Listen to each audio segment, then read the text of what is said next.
আমরা সিলেটের বিয়ানীবাজারও প্রাচীনতম একটা মসজিদ আছে, যে মসজিদটা 500 বছরের পুরানা।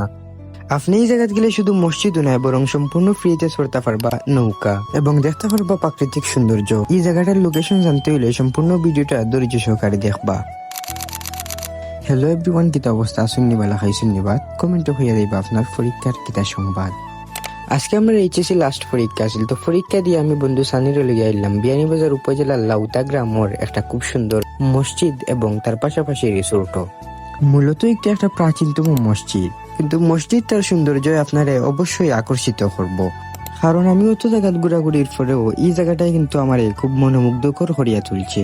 আর বিশেষ করে যারা আমার লাহান প্রকৃতি প্রেমী, তারা যদি এই জায়গাটা জানতে খুব ভালো একটা সময় পার করতে পারবা।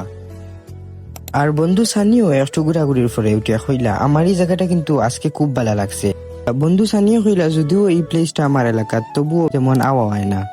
ভিডিও বানানোর মাঝে হঠাৎ দেখো এক ছোট ভাইয়ের লাগে, ছোট ভাইও কইলা বিগ ফ্যান ভাই, আপনার ভিডিও দেখে খুব ভালো লাগে। তান্ডা কইলাম ধন্যবাদ। এই বাড়িটার লোকেশন হইল কি বিয়ানীবাজার উপজেলার লাউতা ইউনিয়নের লাউতা গ্রাম। আপনি কি তাই বাড়ির গেছলানি? অবশ্যই কমেন্ট হইয়া দিবা। আর এখন আমার বন্ধু আমার লাগে ফানি লইয়া আইরা তানোর এলাকার তো আইসি একটু খেদমত করা লাগবো। আর ইবাই দেখি গাড়ির পেট্রোল শেষ হয়ে গেছে, বন্ধু হলে পেট্রোল ভরতা। আমরা পেট্রোল ভরিলাই, বালা থাকুক, আল্লাহ হাফেজ।